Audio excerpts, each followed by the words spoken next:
অহা কালিলৈ অৰ্থাৎ বুধবাৰে লখিমপুৰ জিলাৰ নাৰায়ণপুৰলৈ আহিব ৰাজ্যৰ মুখ্যমন্ত্ৰী ডক্টৰ হিমন্ত বিশ্ব শৰ্মা।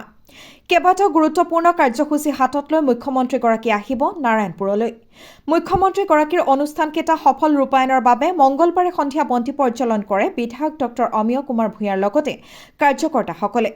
বিহপুৰীয়া সমষ্টিৰ ৰাইজৰ উন্নয়নৰ সাধনৰ বাবে বিধায়ক ডক্টৰ অমিয় কুমাৰ ভূঞাই কৰি গৈছে ইটোৰ পাছত সিটো জনকল্যাণমূলক কাম। আনহাতে অহা কাইলৈ মুখ্যমন্ত্ৰীগৰাকীৰ সকলো কাৰ্যসূচী সফল ৰূপায়ণ কৰিবলৈ সমষ্টিৰ সমূহ ৰাইজৰ সহায় সহযোগিতা বিচাৰিছে। নিউজ এক্স ৰিপৰ্ট, ৰাইজৰ বাৰ্তা।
ইয়াত কৈ আছো ফিল্ডত আমি ফিল্ডত আছো ইয়াত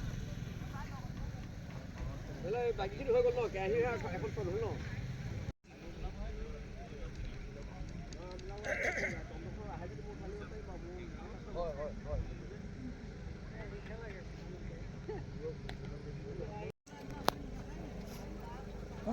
চাকি আছে নে এতিয়া তেল দি আছে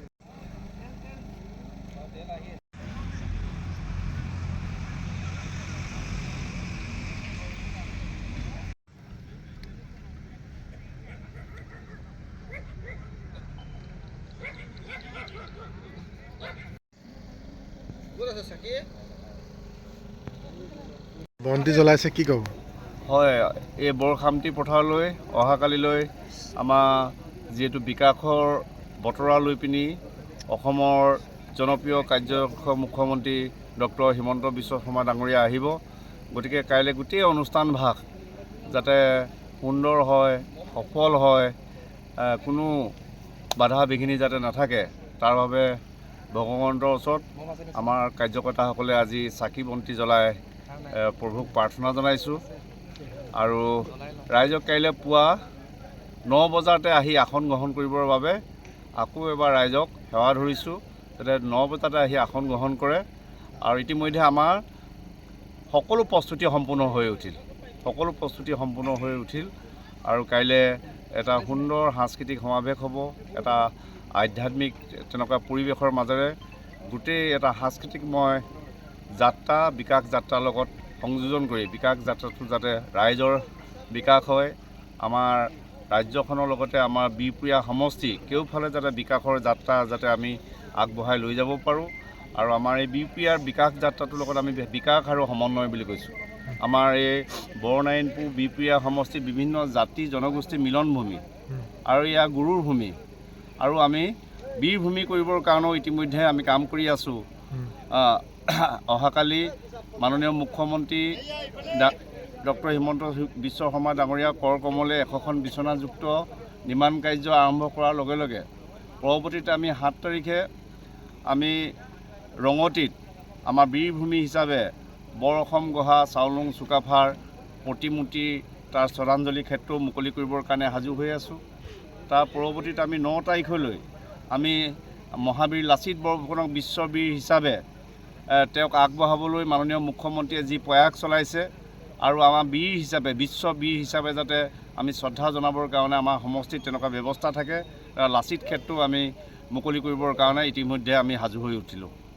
গতিকে মই বিশেষভাৱে অহাকালি আমাৰ 100খন বিচনাযুক্ত চিকিৎসালয় নিৰ্মাণ পৰ্ব মুখ্যমন্ত্ৰী মহোদয় শুভ আগমনে তেখেতৰ যোগেদি ইয়াত আৰম্ভ কৰাৰ পৰৱৰ্তীত আৰু আমাৰ কেওফালে সুচল যাতায়ত আৰু আন নতুন আন্তঃগাঁথনি আমাৰ গুৰুৰ বৈষ্ণৱ কেন্দ্ৰৰ আমি গঢ়াৰ যি লক্ষ্য ঠিক কৰিছোঁ আৰু মণিকাঞ্চন সাংস্কৃতিক প্ৰকল্পৰ যোগেদি গুৰু দুজনাৰ গীত মাত তেওঁলোকৰ দেৱবাদ্য সেইবিলাক অনুশীলন নতুন চামৰ মাজলৈ যাতে লৈ যাব পাৰোঁ, এই আটাইখিনি যাতে আমি সুকলমে আগবঢ়াই নিব পাৰোঁ নেদেখাজনৰ পৰা আমি কৃপা বিচাৰিছোঁ আৰু মুখ্যমন্ত্ৰীৰ পৰা আন্তৰিক সহযোগ বিচাৰিছোঁ, ৰাইজৰ অংশগ্ৰহণ বিচাৰিছোঁ আৰু ৰাইজৰ পৰা হৃদয়ৰ পৰা আশীৰ্বাদ বিচাৰিছোঁ।